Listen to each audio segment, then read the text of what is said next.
এই রকম দুইটো আঙুল জমিনে পুঁতে দিয়েছিল। এই বুড়ি আঙুলটা আর এই শাহাদাত আঙুল, এই দুটো আঙুল জমিনে পুঁতে দিয়ে এক চিমটা মাটি তুলল।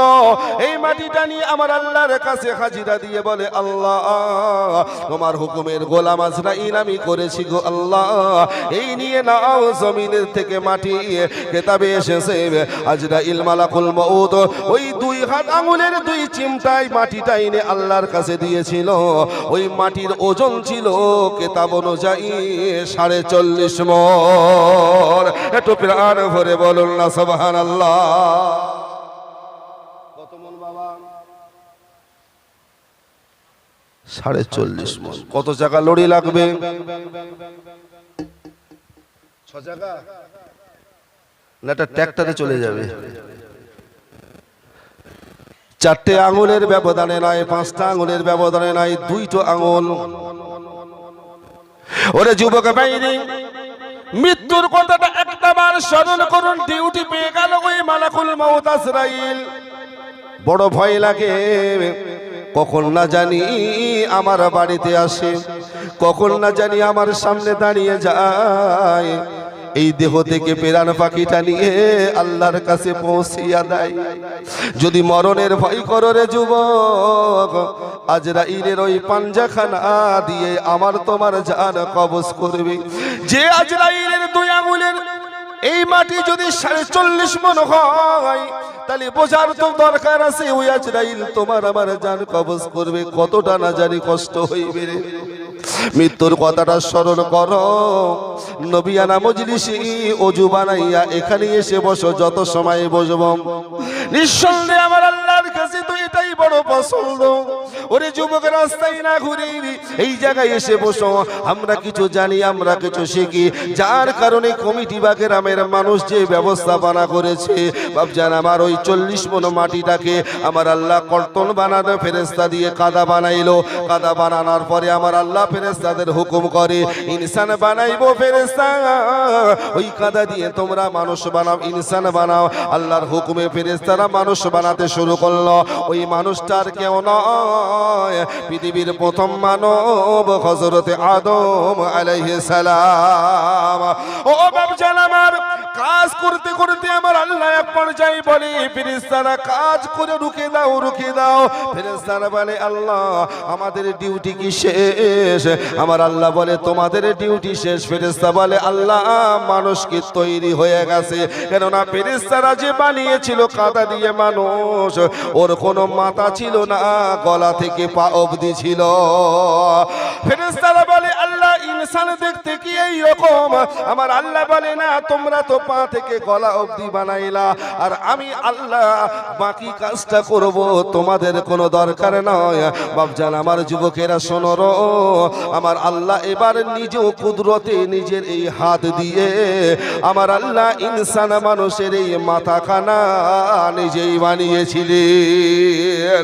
একটু প্রাণ ভরে বলে সুবহানাল্লাহ। আমাদের দেহটা এই গলা থেকে পা অবধি ফেরেশতা দিয়ে বানানো, আর প্রত্যেকেরই মাথাটা কিন্তু আমার আল্লাহর নিজ কুদরতি হাত দিয়ে বানানো। সুবহানাল্লাহ বলেন। তাহলে আমি আপনি যদি নিজ হাতে কোনো জিনিস বানাই, দেখবেন তার প্রতি ভালোবাসা আন্তরিকতা কম হয় না বেশি হয়? এই জন্যই তো আমার আল্লাহ বলে, বান্দা তোমাদেরকে আমি আল্লাহ বানিয়েছি বড় আদরের বান্দা তোমরা। গোটা পৃথিবীর জমিনে যা কিছু তোমরা দেখছো সব হলো কুন ফায়াকুনের মালিক। আমি চন্দ্রকে হুকুম করলাম, কোন চন্দ্র দাঁড়িয়ে গেল আসমানে। আকাশ দেখতে পাও, আকাশের উপরে হুকুম করেছিলাম আমি আল্লাহ, কোন জমিন আর আকাশ একসাথে জোড়া ছিল। আসমানে চলে গেল আকাশ, জমিন থেকে গেল নিচে, এরাও তো কোন ফায়াকুন। এমন কি তোমরা জানো না যে জান্নাতে তোমরা যাবে, ওই জান্নাতটাও হলো কোন ফায়াকুনে তৈরি হয়েছে। পৃথিবীর জমিনে যাই দেখছো সব হলো কোন ফায়াকুনের মালিক। শুধুমাত্র কেবলমাত্র ইনসান মানুষ হলো কোন ফায়াকুনের নয়, ওটা হলো আমি আল্লাহ আমার হাতে তৈরি করা আমার আদরের বান্দাই হলো মানুষ। যে আল্লাহ আমাদের হাতে করে বানাইলো, আমাদের দেহর অবয়ব গঠন দিয়ে দিল। আচ্ছা এবারে বলে, ওই দেহের কোনো অঙ্গ প্রত্যঙ্গ যদি আমি আপনি ইচ্ছাকৃত নিজের ফ্যাশন করার জন্য, হাইলাইট হবার জন্য, জনমানুষের কাছে একটু মানে মানে প্রচার পাবার যদি টার্গেট নিয়ে যদি কোনো ক্ষতি করি, গোনা হবে না নাকি হবে? কথা বলে গোনা হবে। তাও কি গোনা? কুফরি গোনা হবে। কথা বোঝা যায়? কেন? যদিও আমার মুখে 32 পাটি দাঁত আছে, আমার হাত দিয়েছে 5টা আঙ্গুল আছে, আমার চোখ দিয়েছে দেখার জন্য, কান দিয়েছে শোনার জন্য, আপনি মনে করছেন আমার দুটো চোখের কি দরকার, একটা উবড়িয়ে দিই? কথা বোঝা যায় নাই? এই যদি একটা চোখ নিজে ইচ্ছায় উবড়িয়ে দেন তাহলে এটা কুফরি গোনা হবে। কথা বোঝা গেছে? কেন? এটা আমার আল্লাহ নিজ কুদরতে নিজে বানিয়েছেন, সৌন্দর্যতা আল্লাহ দিয়েছেন। এবারে আসুন সেই জায়গায়, ওয়াইসাল করনি, তিনি আমার নবীর পাগল, তাই না? ওহদের ময়দানে নবীর সাথে যুদ্ধ বেঁধে গেল, সাহাবীদের সাথে নবীর সাহাবীরাদেরকে নিয়ে নবী যুদ্ধ ময়দানে গিয়ে বেঈমান কাফির ইহুদিদের তরবারির আঘাতে নবীর দন্তন মোবারক একটা শহীদ হয়েছে। ও বাপজান আমার, ওয়াইসাল করনির বাড়ি তো ওই নবীর দেশে নয়। ও বাপজান আমার, ওয়াইসাল করনি সেই যুগে তো আমার বাপজান তানার কানে আওয়াজ চলে গিয়েছে, বিশ্ব নবী উহুদের ময়দানে ইসলাম প্রচার করতে গিয়ে বেঈমান ইহুদিদের তরবারির আঘাতে নবীর একটা দাঁত শহীদ হয়ে গিয়েছে। ওয়াইসাল করনি নবীর পাগল ছিল, নবীর কত বড় আশিক ছিল। আল্লাহ যে দেহ, আল্লাহ যে শরীর আমাদের বানিয়েছে, এই দেহ এই শরীরটা কেউ নিজে ইচ্ছাকৃত যদি অঙ্গ প্রত্যঙ্গের ক্ষতি করে, ওটা তো কুফরি গুনাহ হয়ে যাবে। ওয়াইসাল করনি চিন্তা করে, আমার নবীর মুখের দাঁত ভেঙে গেছে, শহীদ হয়ে গেছে, ওই নবীর ওসিলায় আমি ওয়াইস পৃথিবীর জমিনে এসেছি। আমার নবীর যখন একটা দাঁত নয়, আমি ওয়াইস আমার দাঁত আমি রাখবো না। ওয়াইসাল করনি একটা দাঁত উবড়িয়ে দিল। উবড়িয়ে দেওয়ার পরে কিছু সময় পরে যন্ত্রণা করে ঠিকই, কিন্তু যন্ত্রণা প্রকাশ করে না। আমার নবীর মুখে দাঁত নাই, নবীর পাগল নিজে দাঁত রাখেনি। কিছু সময় পর ওয়াইসাল করনি চিন্তা করে, আমি তো ওপরের পাটিতে একটা দাঁত উবড়িয়েছি, কিন্তু আমি তো জানি না নবীর কোন দাঁতটা ভেঙেছে। এমনও তো হতে পারে নিচের পাটি। তাই ওয়াইসাল করনি নিচের পাটি আবার একটা দাঁত ওই বরাবর উবড়ে দিল। দুটো দাঁত যখন উবড়ে দেওয়া হয়েছে, কাঁচা দাঁত ধরে উবড়ানো তো যাতাই কষ্ট নয়। ও আমার বাবজানেরা, দুটো দাঁত উবড়ানোর পরে ওয়াইসাল করনি চিন্তা করে, দুটো তো আমি উবড়িয়েছি, কিন্তু আমি জানি না এই যে দাঁত আছে, এই দাঁতের ডান সাইড না বাম সাইড, হতে পারে ডান সাইডের দাঁতটা আমি হয়তো ভুল উবড়িয়েছি, তাহলে ওই দাঁতটা তো আমার তোলা হয় নাই। আবার এই উপর সাইডে ডান সাইডের দাঁত তুলে দিয়ে 3টে হয়ে গেল। ওয়াইসাল করনি আবার চিন্তা করে, ওপরের দাঁতটা আমি ডান সাইডে উবড়ালাম, যদি নিচের সাইডে ডান সাইডটা হয় তাহলে আমার ভুল হয়েছে বলে আবার নিচের থেকে আবার একটা হয়ে গেল 4টা। এই করতে করতে, এমন করতে করতে আবার চিন্তা করে না ওপরে, আবার চিন্তা করে নিচে, একটা একটা করে দাঁত ভাঙতে ভাঙতে এই 32 পাটি দাঁত নবীর মোহাম্মতের খাতিরে একটা একটা করে উবড়ে দিয়েছিলে। একই বলে নবীর আসে।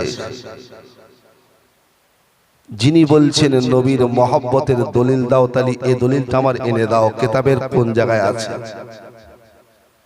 যে দাঁতটা আমার আল্লাহ বানিয়ে দিয়েছেন, ওই দাঁতটা উবড়ালে কুফরি গোনা হবে, কিন্তু ওই দাঁত উবড়ে দিয়ে ওয়াইসাল করনি হয়ে গেছে জান্নাতের মেহমান। আমার নবীর ওফাতের আগে আমার নবীর জুব্বা মোবারকখানা সাহাবীদের মাঝে দিয়ে বলছেন, সাহাবীরা এটা আমার ওয়াইসের কাছে পৌঁছে দিও। সুবহানাল্লাহ বলবেন না? আমার নবী বললেন, কেন? এই জুব্বা মোবারক ওয়াইসের কাছে পৌঁছে দিও। আমার ওয়াইস, আমি নবী, আমার পাগল, আমার দিওয়ানা, সে তো আশিকে রাসূল, তাহলে সে তো কুফরি কাজ করলো। হ্যাঁ, কোন হাদিসের কোন পৃষ্ঠায় আছে যে নবীর মহব্বতে দাঁত উবড়িয়ে দাও? তাহলে আমি যদি নবীর মহব্বতে কিয়ামটা করি, তোর প্রবলেমটা কোথায়? এর আবার দলিল লাগবে কেন রে বাবা? তোকে মৌলা সাহেব সেজেছো না, কথা বোঝা যায়? ওইটা আগে আমার দে, তারপর আমি এটা তোর দেবো কোনি। অর্থাৎ এই বিষয়টাকে নিয়ে সোশ্যাল মিডিয়া শুনে কিছু কিছু আমাদের মাঝে ভ্রান্তি ধারণা নিয়ে আমাদের থেকে ডিভাইডেড হয়ে দূরে সরিয়ে যায়। কিন্তু আমার আল্লাহ বলেছেন ওয়াতাসিমু বিহাবলিল্লাহি জামিয়া, আমি আল্লাহ বান্দাকে পাঠিয়েছি তোমাদেরকে একটা রশ্মির মধ্যে থাকো। কথা বোঝা যায়? সেই রশ্মিটা আমাদেরও চিনে দিয়ে গেছেন আমাদের পীর, আমাদের মুর্শিদ। তোমরা যে যাই যেখানেই যাই করো না কেন, রশ্মি ছিঁড়ে কে কোথাও যেও না। কথা বোঝা যায়? কিয়ামতের আগে এই রশ্মিটা কাটার জন্য অনেকে আসবে, অনেক রূপ দেখাবে, কিন্তু তোমরা একই রশ্মির বাঁধনে বেঁধে থাকবে। যদি সিটিওসো, তাহলে কাবিলের যে অবস্থা হয়েছে তোমাদের একই অবস্থা হবে। সেদিন যদি কাবিল যদি আদম আলাইহিস সালামের কথা শুনতো, আল্লাহর বিধানটা মানতো, তাহলে কাবিলকে কি আজকে জাহান্নামে জ্বলতে হতো? আল্লাহ বললেন, আদম, আমি তোমার স্ত্রীর গর্ভে তোমার ঔরস থেকে যে সন্তান দিয়েছি, পৃথিবীর প্রথম সন্তান হলো হাবিল, ওর পিঠে একটা মেয়ে দিয়েছি, জোড়াই জোড়াই সন্তান হতো। আমি আল্লাহ এবার সন্তান গোটা পৃথিবী নামক জগতে একটা করে সন্তান, এই তুমি আদম হয়েছো, আমি আল্লাহ আমার কুদরতে, তোমার বাপও নাই মাও নাই। হাওয়া হয়েছে, হাওয়া হয়েছে, হাওয়া আলাইহিস সালাম, তার বাপও নাই মাও নাই, সব হলো আল্লাহর কুদরতে।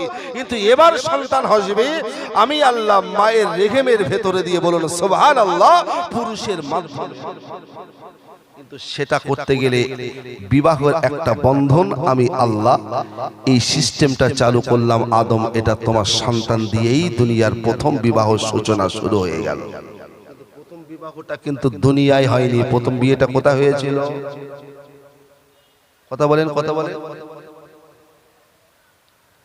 আমাদের কি সব ইতিহাস ভুলে গেছি? পৃথিবীর প্রথম বিবাহটা দুনিয়ায় হয়নি, মানে পৃথিবীর জমিনে হয়নি। ওই বিভাগের ইমাম কে ছিল হুজুর জানি না।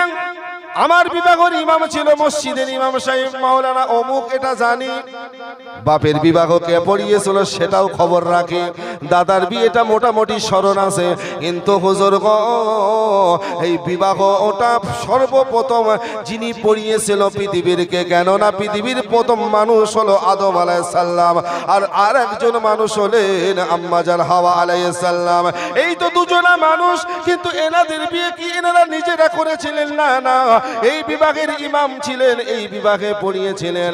সেই বিবাহটা কিন্তু পৃথিবীর কোনো মানুষ পড়ায় নাই, স্বয়ং পড়িয়েছিলেন আমার আল্লাহ। কথা বোঝা যায়? এখন যদি অনেক সময় না আমরা পাকামো করতে নাতি পুতির সাথে বলি, নাই তোর বাপের বিয়ে কে পড়িয়েছিল রে, বলি কি না? তো ছেলে বলতে, আমি কি করে বলবো, আমি তো তখন আসি নাই, তাই তো নাকি? আমি তো ছিলাম আমার বাপের পৃষ্ঠদয়ে, আমি কি করে আসবো? কিন্তু এখানে এখানে সবার কাছে আমার প্রশ্ন, ভাই আমাদের বাপের বিয়ে কে পড়িয়েছিল? আগে তার আগে একটা উত্তর দেন, মুসলমান আমরা, আমাদের বাপ কটা? হ্যাঁ বলতে হবে, না পারলেও বলতে হবে। এইরকম হলেও তো মাশাআল্লাহ, উনি আঙুল দিয়ে দেখিয়েছেন, তাতে আমি বুঝে গেছি উনি এটা দেখিয়েছেন তো নাকি দুটো, তাই তো? এই তো। আচ্ছা, আমার বাবাজি যাই হোক সব সাহস নিয়ে জান্নাতের বাগানে বসে একরকম সাক্ষ্য দিয়েছে, তাই না? আচ্ছা, ওই বাবাজির কথাই কি সবার একমত? মাশাআল্লাহ, ইনি বললেন তিনটে। এখন ইনি দুটো, ইনি তিনটে, আর কেউ কোনো কিছু আছে নাকি? আর বাড়বে? যাক যাক যাক যাক, দুজনা বলেছেন উনি, ইনি তিনজনা বলেছেন নিঃসন্দেহে না দলিল আছে, উনি দুজন বলেছেন ওনারা দলিল আছে, তাই না? বাবজান আমার শরিয়া সংযত, আমার আপনার জানার প্রয়োজন আছে, কেননা আমরা সবাই মুসলমান, ঠিক না ভুল? ও বাবজান আমার, মুসলমানের নামটা বড় গর্বের সাথে আমরা নিই, কিন্তু এই মুসলমান নামটা আমাদের কে দিল? এটাও জানি না, শুধু ওয়াজ শুনে যায়। যদি একটা পাশে হিন্দু আমার সাথে একই অফিসে চাকরি করি, ওই হিন্দু ভান্ডার ভেতরে আবেগ জেগে গেল, তোরা মুসলমান আমরা হিন্দু, তোরা মুসলমান, তোরা নামটা কোথায় ফেলি একটুখানি বল, কেননা ইসলাম সম্বন্ধে জানার ইচ্ছা আমার জেগেছে। ও বাপজান, এর ভিতরে অনেকেই আমরা আছি, এই মুসলমানের নামটা কোথা থেকে পেলাম এটা আর উত্তর দিতে পারবো না, বলেন ঠিক না? এই মুসলমানের নামটা আমরা গর্ব নিয়ে বলি, আমরা অহংকার করি, আমরা মুসলমান মুসলমান, তবে মুসলমান নামটা আমার আল্লাহ দেয় নাই। এই মুসলমানের নামটা কে দিয়েছে? মুসলমানের নামটা দিয়েছে জাতির পিতা হযরত ইব্রাহিম খলিলুল্লাহ। আল্লাহ কোরআনে বলেছেন, মিল্লাতা আবিকুম ইব্রাহিম হুয়া সাম্মাকুমুল মুসলিমিন।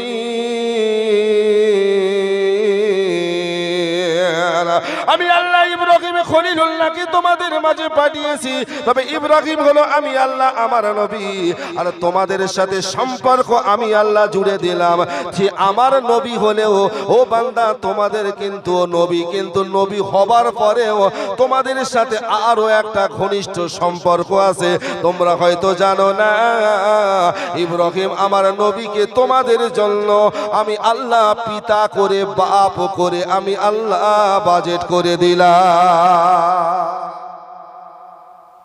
তাহলে ইব্রাহিম আলাইহিস সালাম হলো মুসলমান, যিনি আমাদের নাম দিয়েছেন আমরা সবাই জাতিতে মুসলমান। হুয়া সাম্মাকুমুল মুসলিমিন, এই নামটা আমি আল্লাহ দেইনি, এই নামটা দিয়েছেন তোমাদের বাপ। কথা বোঝা যায়? তাহলে ওই একটা বাপ জন্ম দেবে একটা বাপ, আর পৃথিবীর প্রথম নবী যিনি তিনি একটা বাপ।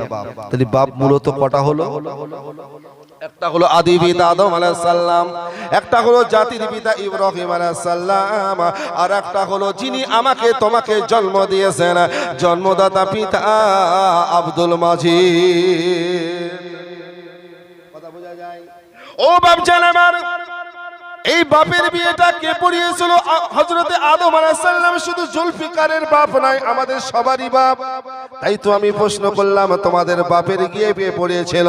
ও মুসলমান, বুকে হাত দিয়ে আপনি জোরে জোরে বলতে পারবেন আমি এমন এক বাপের সন্তান যে বাপের বিয়েটা স্বয়ং আমার আল্লাহ নিজে পড়িয়েছিলেন। ও বাপ জান আমার, ওই বিয়েটা আমার আল্লাহ জান্নাতের ভেতরে পড়িয়েছিলেন। সেই বিয়ের বরযাত্রী বলুন, কন্যা যাত্রী বলুন, ওই অনুষ্ঠানে পৃথিবীর কোনো মানুষ ছিল না, স্বয়ং জান্নাতের হুরপরি জান্নাতের ফেরেশতারা ওই বিবাহের অনুষ্ঠানের তারাই প্রকৃত মেহমান ছিলেন। ও আমার বাবা জানেরা, আদম আলাইহিস সালাম এবং আম্মা জান হাওয়ার বিবাহটা জান্নাতের ভেতরে হলো। ও বাপজান, পেটটা যখন এসেছে একটুখানি ভেঙে দিয়ে যায়। ওই বিয়েটা পড়ানোর সময় বিবাহ কবুলিয়াতের ব্যাপারে ফরজ কিছু বিয়াদ বিধান কোরআনে তার দলিল আছে, আমার আল্লাহ জানিয়ে দিল। ও বান্দা, তোমাদেরও বিয়া হবে, ওই বিয়েটা আমি জান্নাত থেকে ওই সিস্টেম আমি আল্লাহ চালু করে দিলাম। এখন দুনিয়ার জমিনে তোমরা এসেছো ওই বিবাহের পরে, তোমরা তোমাদের মায়ের গর্ভে এসেছো তোমাদের বাপের দ্বারায়, আর ওই মা তোমাদের জন্ম দিল, তোমরা বালেগ হলে বিবাহের বয়স হলে ওই বাপ মায়ের দায়িত্ব এসে গেল তোমাদের আবার বিবাহ দেওয়া। তাই অন্য এক মহিলার সাথে তোমাদের বিবাহ হয়। ও বাপজান আমার, এই বিবাহ রীতিটা, এই বিবাহের কথাটা, সিস্টেমটা এটা অন্য কেউ বলেনি, স্বয়ং আমার আল্লাহ এই সিস্টেম দেখিয়েছে।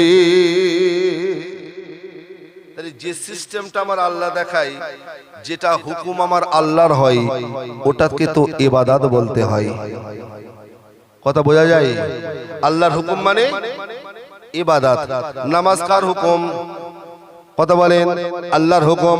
রোজা কার হুকুম? আল্লাহর হুকুম। হজ হলো আল্লাহর হুকুম, যাকাত হলো আল্লাহর হুকুম, মা বাপের সেবা হলো আল্লাহর হুকুম, কালেমা হলো আল্লাহর হুকুম, এমনি করে হজ হলো আল্লাহর হুকুম। ও বাপজান, সম্পদ উপার্জন হলো আল্লাহর হুকুম। এগুলোকে বলা হয় ইবাদত, ইবাদত, ইবাদত। তাহলে বিবাহটা হলো আল্লাহর হুকুম। আমার আল্লাহ তাই তো কোরআনে জানিয়েছেন, ফানকিহু মা তাবা লাকুম মিনান নিসা। আমি আল্লাহ বলছি বান্দা তোমরা বিবাহ করবে, বিবাহটা আমি আল্লাহ আমার হুকুম আমারই অর্ডার। ও বান্দারি বিবাহটা তোমরা যেন তামাশা মনে করো না, বিবাহটা আনন্দ মনে করো ঠিকই, কিন্তু আনন্দ তো তখনই আসবে যখন আমি আল্লাহ তোমাদের ভেতরে আনন্দর মন তৈরি করব। কিন্তু ওই আনন্দটা পাবার আগে তোমাদের জানতে হবে বিবাহটা হাসি খেলার জিনিস নয়, পাকামোর জিনিস নয়। ওটা আনন্দিত হবে ঠিকই, কিন্তু ওটাকে তোমরা ইবাদত হিসাবে তোমরা পালন করবে। কিন্তু একটা বাস্তব সত্য কথা বলেন, ওই বিবাহটা এখনো আছে, কিয়ামত পর্যন্তই তো থাকবে, কিন্তু কজনা আমরা ইবাদত হিসাবে আমরা এটা পালন করি? আছে এই বিবাহটা ইবাদত হিসাবে আর আছে সমাজে? নেই। ডিজে বলে কারে? এইটা রে, এই বক্সটারে ডিজে বলে ডেকেটার ভাই করছি। ডিজে কোনটারে বলে রে? এই নাম বক্সের বলে না, হচ্ছে ছোটখাটো। জানিস রে তোরা? যাকে কিন্তু আল্লাহ আলহামদুলিল্লাহ ভালো ছেলে পিলে তো। হ্যাঁ, ডিজে মানে কলজে মলজে সব কিবে যায় না, ওই সাউন্ড পান না এদিকে গুপগাপ গুপগাপ। ভালোই তো, বিয়ে বাড়িতে ডিজে বাজে, এখন আপনাদের এদিকে বাজে? মাশাআল্লাহ, কথা বোঝা যায় নাই?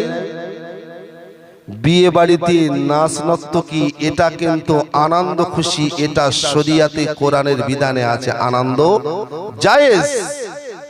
বিয়ের অনুষ্ঠানে আনন্দ জায়েজ, তবে অঙ্গভঙ্গি, নারী পুরুষ জড়াজড়ি, তামাশা, এগুলো হলো হারাম হারাম হারাম। কেননা বিবাহটা ওটা একটা পুরুষ নারীর সুসম্পর্ক, ইজাব কবুলের ভেতরে দিয়ে সম্পর্ক তৈরি হয়, তবে ওটা হলো ইবাদত। আর ইবাদতটা করতে গেলে তোমার ভেতরে শয়তানের তাবেদারি নয়, আল্লাহর সন্তুষ্টিটা তোমাদের ভেতরে থাকা দরকার। কথা বোঝা যায়? কিন্তু আমরা যে বিয়ে করেছি আর আমরা যে বিয়ে দিচ্ছি, আমাদের ভেতরে এটাকে ইবাদত মেনে কতজনা করি বলেন? হ্যাঁ, আমাদের ভেতরে কিছু নাই। একটু দরুদ শরীফ আল্লাহুম্মা সাল্লি আলা।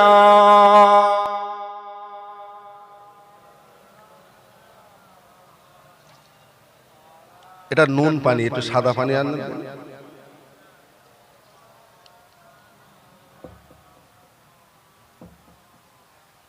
اللهم صل على وعلى آل سيدنا ওরে মাটি মদিনার মাটি,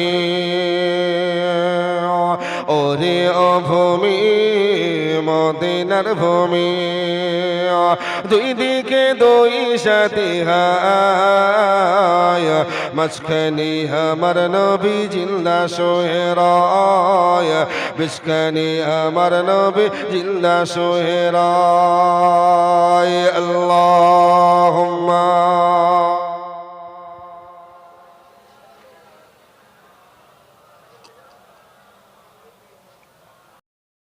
জিনিস ভালো লাগলো আপনাদের এই জায়গায় এসে, সেটা হলো এই মন থেকে আস্তে আস্তে দোয়া করেছি, এবং যেতে যেতেও করব, আর কতদিন যে করব তার ঠিক নাই। আপনারা জলসাটা দিয়েছেন, কিন্তু কমিটির সুন্দর একটা পরিচালনা, খুব ভালো লেগেছে, পরিবেশটা আপনারা সুন্দর করেছেন। আমি আস্তে আস্তে যে রাস্তাটা পার করেছি বদরের ওপরে একটা জলসা হচ্ছে, কথা বোঝা যায়? যদি আমি হেঁটে আসি তো আমার ওযু থাকবে বলে আমার কোনো গ্যারান্টি নেই, কথা বোঝা যায়নি? আপনাদের এই পরিবেশটা আমার কাছে একটা নজির হয়ে থাকলো। জলসায় গিয়েছিলাম, এত বড় জলসা, লাইটিং, গেট সবকিছু করেছেন আপনারা, কিন্তু আপনারা রাস্তাটাকে এমন ভাবে রেখেছেন যে আপনাদের বেপরদার ভাগটা আমি খুব কম, আমার চোখে আমি খুব কম দেখেছি। বিশ্বাস করে এই কমিটিকে অন্তর থেকে দোয়া করি, আপনারা গ্রামবাসী মন থেকে দোয়া করি। আমি একটা বাইরের আলেম হয়ে বলছি, আর এই দোয়াটা শুধু আজকের করে গেলাম না, ম্যাক্সিমাম স্টেজে আপনাদের এই ব্যবস্থাপনার কথাটা আমি অন্য কমিটিকে শিক্ষা দিতে পারবো, কথা বোঝা যায়? আর তারা যদি এই কথা শুনে যদি তারাও পদক্ষেপে নয়, নিঃসন্দেহে ওদের কর্মে আল্লাহ রাজি হলে ওর জাযা আপনারা পাবেন। কেন সিস্টেমটা আমি এখান থেকে দেখিয়ে গেলাম। কিছু ভালো কাজ করে যেতে হবে, যেটা হবে সাদগাই জারিয়া। আল্লাহ তো বলেছেন কিছু ভালো কাজ করে যাও। ইসলাম প্রচার করেছো ঠিকই, কিন্তু তোমাদের সিস্টেমটা খুব ভালো লেগেছে। বিশ্বাস করেন, আমি আমার ভাইকে জিজ্ঞাসা করছিলাম যে ভাই এরকম, তো বলছে হ্যাঁ পরিবেশটা খুব ভালো লাগলো। এই নদিয়ায় একটা প্রোগ্রাম করেছি, 3.5 লাখ টাকা বাজেট, 2 লাখ টাকা শুধু খরচ করেছে ডেকোরেশন। তাবারুক দেয়নি জানেন? কত ঘন্টার জলসা বলেন দিদি? রাত 2টোয় শেষ হয়েছে। আচ্ছা সন্ধ্যার থেকে রাত 2টো, তাহলে কত ঘন্টা হলো ভাই? 8 ঘন্টা।